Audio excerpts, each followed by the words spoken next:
Muy buenos días, mis queridos hermanos. Damos gracias a Dios por el día de hoy, por todas sus bondades, sus misericordias que son nuevas cada mañana. Gracias al Señor. Hoy, un día como hoy, celebramos lo que es su resurrección. Este es el motivo por el cual nosotros hoy vamos a estar celebrando. Es una celebración que no debe ser solamente de un día. Creo que el pueblo de Dios cada día debe celebrar este evento tan extraordinario, que es la resurrección de nuestro Señor Jesucristo. Quiero comenzar anunciándoles que sería bueno que cada uno de nosotros nos mantuviéramos en oración, poder orar por cada una de las personas que han estado enfermas o involucradas con este tema del coronavirus. Sabemos que esta pandemia ha afectado y ha traído la muerte y ha traído mucho sufrimiento, pero también confiamos y vivimos totalmente seguros de que estamos en las manos de nuestro Señor. Oremos por todo el personal, por los enfermos, por los médicos. Oremos por la iglesia para que se pueda fortalecer en medio de estos tiempos tan difíciles. Aun cuando no nos podamos estar reuniendo, pedirle a Dios que podamos mantenernos fuertes y firmes en la búsqueda diaria a Él. Damos gracias a Dios por este privilegio también que nos da de poder, por este medio podernos comunicar. Yo quiero invitarles que vayamos al Señor en oración para después ir a la lectura de las Escrituras. Oremos, hermano. Señor, te damos gracias por el día de hoy, por tus bondades, tus misericordias que son nuevas cada mañana. Gracias porque resucitaste. Gracias, Señor, porque tu victoria ahora es nuestra victoria. Cuando venciste por medio de tu resurrección, Señor, ahora podemos vivir seguros que también un día nosotros resucitaremos contigo. Recibe toda la gloria y, Señor, que tus palabras sean de aliento a tu pueblo. En el nombre de Jesucristo oramos y te damos las gracias. Amén. Hermanos, yo quiero invitarles a buscar en sus Biblias el Evangelio de Mateo. Evangelio de Mateo, capítulo número 28, versículos del 1 al 8. Repito, Evangelio según San Mateo, capítulo número 28, versículos del 1 al 8. Dice de esta manera las Escrituras. Pasado el día de reposo, al amanecer del primer día de la semana, María Magdalena y la otra María vinieron a ver el sepulcro. Y he aquí, se produjo un gran terremoto, porque un ángel del Señor descendió del cielo y acercándose removió la piedra y se sentó sobre ella. Su aspecto era como un relámpago y sus vestiduras blancas como la nieve. Y de miedo a él, los guardias temblaron y se quedaron como muertos.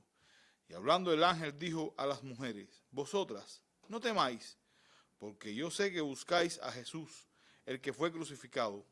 No está aquí, porque ha resucitado. Tal como dijo, venid, ved el lugar donde yacía. E id pronto y decid a sus discípulos que él ha resucitado de entre los muertos. Y he aquí, él va delante de vosotras a Galilea. Allí le veréis. He aquí, os lo he dicho. Y ellas, alejándose a toda prisa del sepulcro con temor y gran gozo, corrieron a dar la noticia a sus discípulos. Qué bueno y qué alentadores después de haber leído todo el incidente, ¿verdad?, de la cruz, todo el sufrimiento que nuestro Señor había sufrido o llevado a causa de nosotros, encontrar ahora en este capítulo 28 estas palabras que dan tanto aliento y tanta seguridad. En medio de aquellas difíciles circunstancias, este pueblo que tenía toda su esperanza en su maestro, vieron cómo él había sido asesinado. Ahora, tenían una gran noticia. Jesús ha resucitado.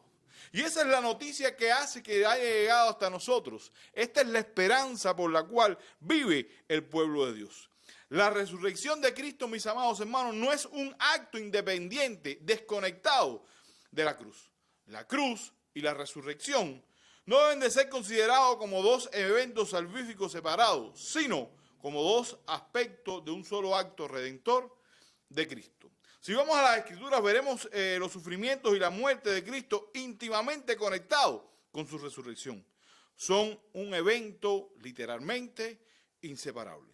Podemos ver textos como los que se encuentran en Mateo capítulo 16, versículo 21, o en Marcos 8:31, o Lucas 9:22, o el capítulo de Lucas también 18:33, etcétera, etcétera. Pablo, cuando hablaba también acerca de estos eventos, era necesario que él decía que era necesario que Cristo muriese y que fuese resucitado de los muertos. En Hechos capítulo 17, capítulo 3, versículo 3, se encuentra esta verdad. Y también en Romanos capítulo 14, versículo 9. O sea, que cuando hablamos de esta obra salvífica o redentora de nuestro Señor Jesucristo, tenemos que hablar de estos dos eventos como uno solo: su muerte y su resurrección. Ambos están íntimamente ligados. Y hoy que en este día queremos considerar el significado de justamente de la resurrección y de la exaltación de Cristo. ¿Qué significa para el pueblo de Dios? ¿Qué significado tenía que Jesús, o cuán importante era que Jesús resucitara para aquellos momentos, y cómo tiene una trascendencia para nosotros hoy? La gran realidad es que nosotros y la iglesia de hoy vive totalmente convencida de que Jesús resucitó. Nuestro Señor ha resucitado. Y este es el evento más importante y trascendental para celebrar en la iglesia cristiana. Hoy pueden ocurrir muchas cosas. Las personas pueden tener sus focos puestos en eventos deportivos. Las personas pueden tener puestos sus focos en eventos culturales, etc. Pero no hay evento más importante para la fe cristiana que la resurrección de nuestro Señor Jesucristo. ¿Y cuál es la importancia de esta resurrección y el significado que tenía? ¿Por qué es tan importante que nosotros recordemos esto? En primer lugar, es importante porque la resurrección de Cristo se evidencia por lo que significó para él en su función salvífica. Perdón. Es decir, es importante porque muestra cuál era su función salvífica, ¿verdad? No importa cuán impresionante o dramática hubiese sido su crucifixión, si él se hubiera permanecido en la tumba, hubiera sido simplemente un maestro más. Si Jesús no llega a resucitar, entonces la obra salvífica no hubiera sido efectiva, porque Jesús se hubiera convertido en un maestro más que había pasado por la historia. Sin embargo, el hecho de que él resucitó hace las cosas diferentes. Dice el texto que acabamos de leer que él, cuando llegaron allí las mujeres, la tumba estaba vacía. Y esto es lo que hace la gran diferencia. Esto es lo que hace la gran diferencia de cualquier tipo de religión. Muchas religiones hablan de maestros, pero la verdad al respecto es que cuando hablamos de todos estos maestros, todas estas personas, su tumba aún conserva, o ahí yacen los restos de esos maestros. Si se va a la tumba de Jesús, la tumba está literalmente vacía, porque él resucitó. Y porque él resucitó, entonces él pudo cumplir con su función salvífica para nosotros. Sus credenciales divinas, mis queridos hermanos, fueron anticipadas cuando dijo a los judíos: destruiré este templo y en 3 días lo levantaré. Ahí en Juan capítulo 2, versículo 19. Juan añade que Jesús habló del templo de su cuerpo y que cuando resucitó de los muertos, sus discípulos recordaron que él había dicho esto y creyeron. En Juan capítulo 2, 21, versículos 21 y 22 se encuentra esta gran verdad. Jesús, mis queridos hermanos, muestra que él era ese templo que iba a ser destruido. Jesús muestra su divinidad por medio de estas cosas. Un segundo aspecto que es bien importante y que habla de la importancia de la resurrección, es que el señorío de Cristo está también conectado a su resurrección. Esto es algo importante que la iglesia también considere. Jesús está ejerciendo su señorío porque está íntimamente ligado a este evento de la resurrección. Para Pablo, uno de los propósitos de la muerte y de la resurrección de Cristo fue para que viniese a ser el Señor de los vivos y de los muertos. Yo quiero invitarles a buscar en sus Biblias la carta a los Romanos capítulo 14, versículo número 9. El apóstol dice: porque Cristo para esto murió y resucitó y volvió a vivir para ser Señor así de los muertos como de los que viven. Nótense que el apóstol Pablo expresa esta idea, porque Cristo para esto murió. Este fue el propósito, murió y resucitó y volvió a vivir. ¿Y para cuál fue el propósito? Para ser el Señor, para establecer su señorío, para ser el rey, para ser esa persona que está reinando por los siglos de los siglos. El señorío, hermano, de Jesucristo y el hecho de que Él haya resucitado y fue exaltado, dice, a la diestra del Padre, y ahora reina con toda autoridad y poder. Y ese señorío va a ser confesado algún día por toda lengua. Y estos son de los textos que me llama a mí muchísimo la atención.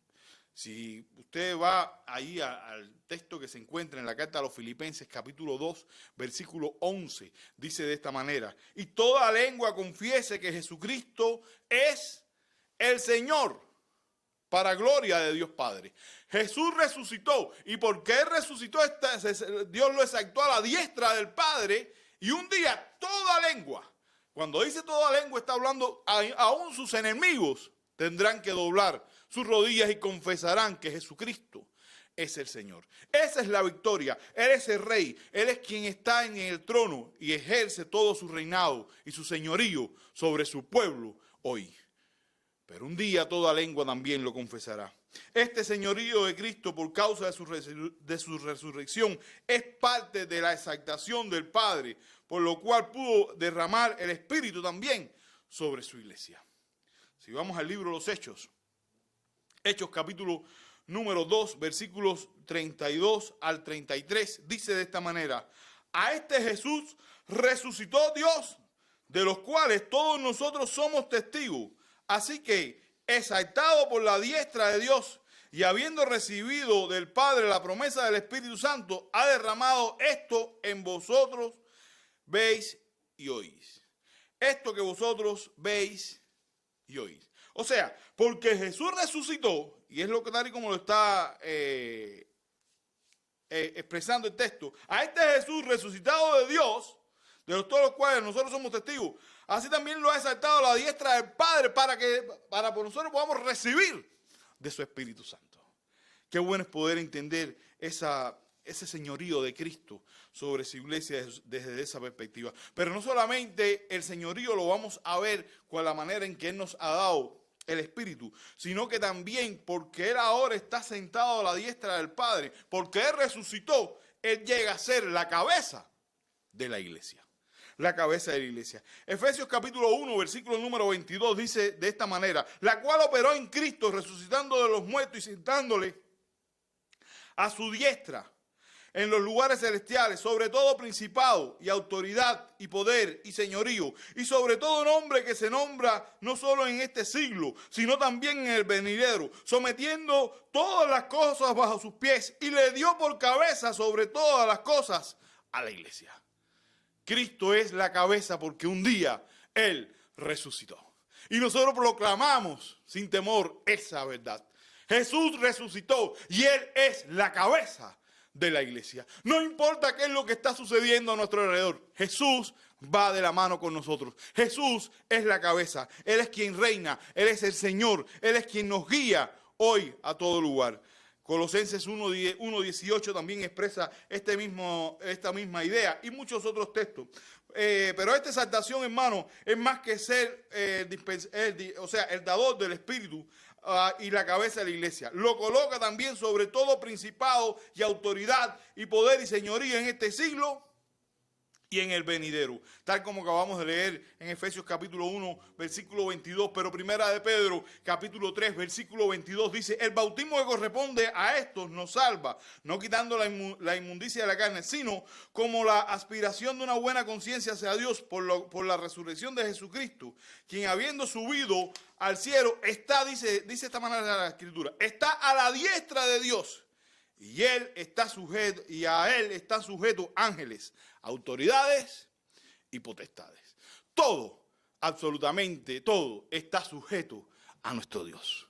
A ese Cristo que murió en la cruz, pero que también resucitó. Y por eso celebramos su resurrección. Él es el Rey. Toda rodilla se doblará. Todo está sujeto a Él. Ángeles, autoridades, potestades. Nada está fuera de su alcance, porque un día Él resucitó. Textos similares los encontramos en Efesios 1:21 que acabamos de hablar. Primero a los Corintios capítulo número 15, versículo 27. Mateo capítulo 28, versículo 18. Filipenses 2, del 9 al 11. Y muchos más hablan de esta tremenda verdad. Todo está sujeto a sus manos. Él está al control. Él resucitó. Él es el Señor y Él controla la historia. Esto son palabras que me dan seguridad. Saber que Cristo resucitó me da entonces a mí la seguridad de que nada está fuera de su control. No importa lo que esté pasando, yo creo en mi Cristo resucitado, de que Él es el Rey y Él hará todo para bien de su pueblo. Hermano, en tercer lugar, la resurrección de Cristo nos garantiza la victoria sobre la muerte. Esta es una de las verdades que más paz le puede traer al cristiano. El temor o el predicador más temido de la historia ha sido la muerte. Él ha ido tocando absolutamente en la historia a ricos, pobres, blancos, negros, chinos, de cualquier raza y color. La muerte tiene un alcance a todas las personas. Y todas las personas mueren por causa de su pecado. Pero con la resurrección de Cristo, todos aquellos que han sido renacidos de nuevo, todos aquellos que han sido llamados por Él, no tienen por qué temer. El cristiano de hoy no tiene por qué temer a la muerte. En estos tiempos donde estamos viendo tantas personas morir a causa de esta pandemia, donde vemos las cifras que uno se queda horrorizado y se le parte el corazón cuando escucha los números de las personas que mueren. Para el pueblo de Dios hay una esperanza, porque Cristo también venció la muerte. Por eso es que el apóstol Pablo podía hablar en la primera carta a los Corintios, capítulo número 15, versículo 55, el 57. Pablo decía estas palabras, palabras que cada uno de nosotros tenemos que hacer nuestras y vivir confiado en ellas. Pablo decía, ¿dónde está, oh muerte, tu victoria?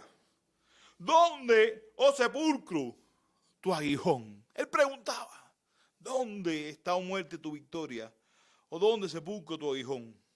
El aguijón de la muerte es el pecado y el poder del pecado es la ley. Pero a Dios gracias que nos ha dado la victoria por medio de nuestro Señor Jesucristo. Él venció la muerte. Ese era el último bastión de Satanás. Él venció la muerte con toda autoridad y con todo poder. Ya yo no tengo por qué temer a la muerte, porque sé en quién he creído y sé cómo termina la historia. La historia del cristiano no termina en una tumba. La historia del cristiano termina en la eternidad con Cristo, adorando y glorificando su santo y bendito nombre. La resurrección de Cristo, hermano, en cuarto lugar, garantiza la presencia permanente del completo sacrificio de Cristo delante de Dios como una obra intercesora para beneficio de los que creen en Él. En Romanos capítulo número 8, versículo 34, dice de esta manera, ¿quién es el que condenará? Cristo es el que murió, más aún el que también resucitó, el que además está a la diestra de Dios, y continúa, y el que también intercede por nosotros. La seguridad de que ninguna acusación cuenta contra los hijos de Dios es afirmada en este hecho, en esa triple obra redentora de Cristo, a saber, su muerte, resurrección e intercesión. Jesús murió. Jesús resucitó y porque Él resucitó está a la diestra del Padre y ahora intercede por su pueblo. Hermano, qué bueno es saber que tenemos un mediador ahora. Por lo tanto, hermano, el ministerio sacerdotal de Cristo no se limita a su ofrenda, porque muchas veces cuando pensamos en su ministerio sacerdotal, lo llevamos solamente al tema de la ofrenda sacrificial en la cruz. No. Su ministerio sacerdotal continúa para siempre, manteniendo un sacerdocio permanente que lo habilita en todo tiempo para salvar a aquellos que por medio de él se acercan a Dios, viviendo siempre e intercediendo por ellos. En la carta a los Hebreos, capítulo número 7, versículo número 24 al 25, dice de esta manera: mas refiriéndose a Jesús, por cuanto permanece para siempre, tiene un sacerdocio inmutable, por el cual puede también salvar perpetuamente a los que por él se acercan a Dios, viviendo siempre para interceder por nosotros. Porque Jesús resucitó, tenemos entonces hoy ese mediador. Este texto de Hebreos capítulo 7, versículo 25, el poder de la función intercesora de Cristo se indica en un tiempo presente del participio. O sea, dice que es viviendo, con el adverbio siempre, los cuales denotan una operación continua y permanente. Qué bueno saber eso, hermano. Tenemos un sacerdote continuamente y por siempre intercediendo por su pueblo. La misma idea se encuentra en Primera de Juan, capítulo número 2, versículo número 1. Dice de esta manera: hijitos míos, estas cosas os escribo para que no pequéis. Y si alguno hubiera pecado, dice, abogado tenemos para con el Padre, a Jesucristo el justo. Qué bueno es saber, hermano, y vivir convencido de que esa presencia permanente de Cristo me garantiza tener ese sumo sacerdote a mí. Porque Cristo resucitó, Él entonces, Él es mi mediador. Él es ese sumo sacerdote. Él es ese sacrificio permanente que cubrió la multitud de mis pecados. Él es el que intercede y Él es el abogado que está defendiendo mi causa allí. Todo esto es a causa de la resurrección de Cristo. Otro aspecto más, hermanos, por causa de la resurrección de Cristo, y esta es también bien importante. Cristo estamos hablando del mediador, ahora vamos a hablar de esto, del juez. Él es el juez. Por causa de su resurrección, Cristo es no solo el Señor de los vivos y de los muertos, sino también su juez. Si ustedes van a la Biblia, en la carta a los Hechos, capítulo número 41, de 41 al 42, dice de esta manera: no a todo el pueblo, sino a los testigos que Dios había ordenado de antemano, a nosotros como comimos y bebimos con Él después de que resucitó de los muertos, y nos mandó que prediquésemos al pueblo y testifiquésemos que Él es el que Dios ha puesto por juez de vivos y muertos. Ese es Jesús. La función de Cristo en la salvación no se limita solamente al perdón de los pecados, a la intercesión, sino que se extiende también y llega a un día, y es la que viene a ser como juez, donde juzgará un día a los vivos y a los muertos. Esto sucede porque Cristo resucitó. En un día, cada uno de los hombres tendrá que dar cuenta a Dios, y Él va a estar allí como ese juez. Hechos 17:31 dice de esta manera: por cuanto Él estableció un día en el cual juzgará al mundo con justicia, por aquel varón a quien designó, dando fe a todos con haberle levantado de los muertos. Jesús es ese Salvador, Jesús es ese mediador, pero Jesús también, porque Él resucitó, Él es el juez. El juez. Y esta es la parte que también debe preocuparle justamente al impío. Un día, como estuvimos leyendo en Filipenses, un día toda rodilla tendrá que reconocer que Jesús es el Señor. Y ese día van a ser juzgados, porque Jesús también es el juez. Hermano, en último lugar, No porque sea la última deje de ser importante, absolutamente todos son importantes. La resurrección de Cristo es muy significativa para el creyente porque es la garantía de su propia resurrección. O sea,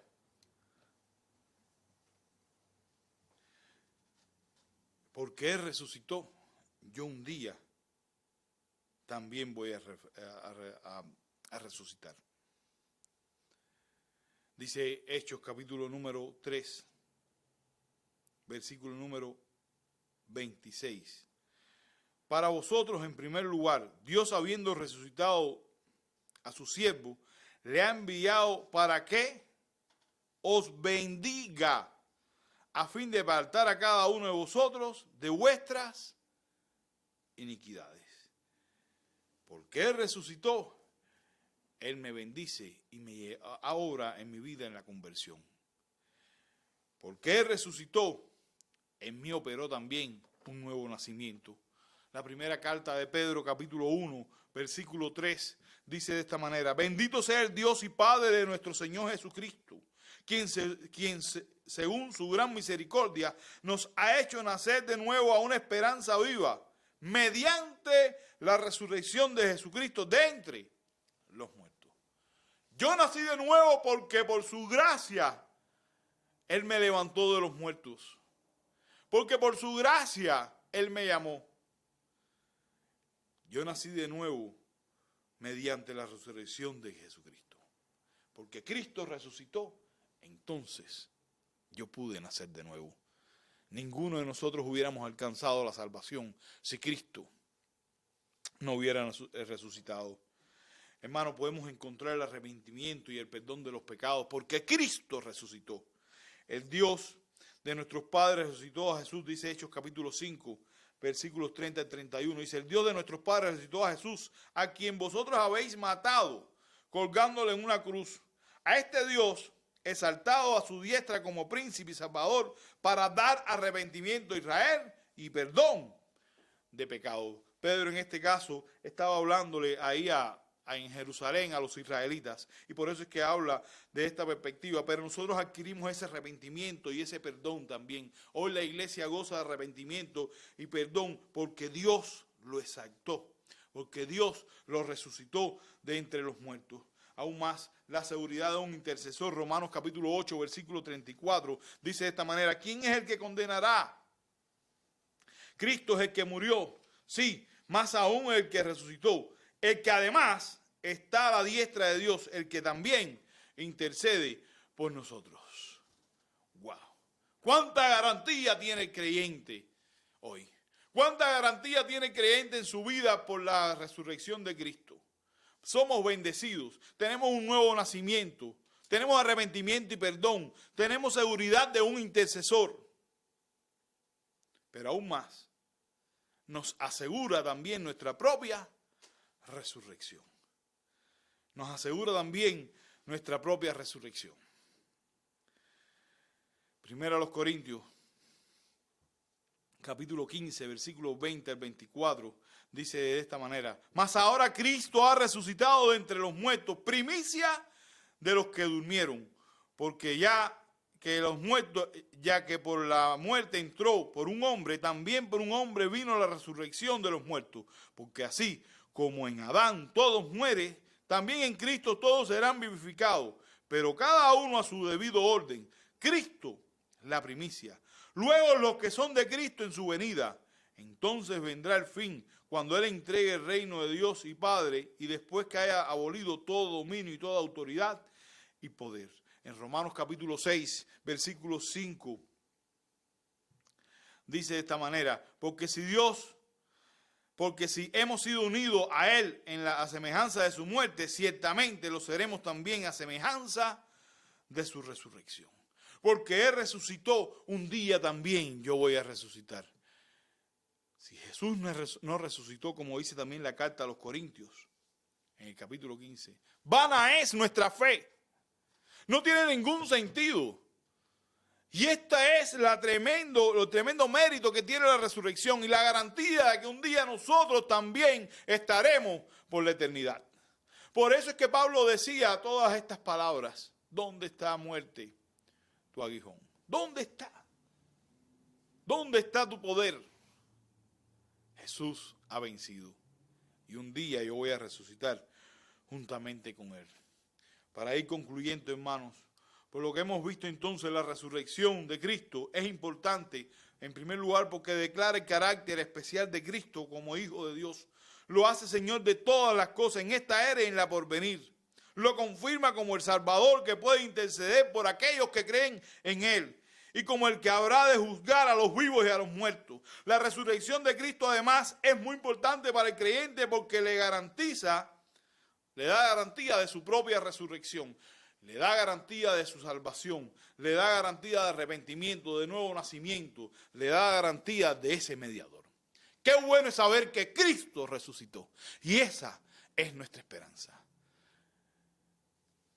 Vivamos confiados en medio de estos tiempos tan difíciles, confiados porque Él resucitó.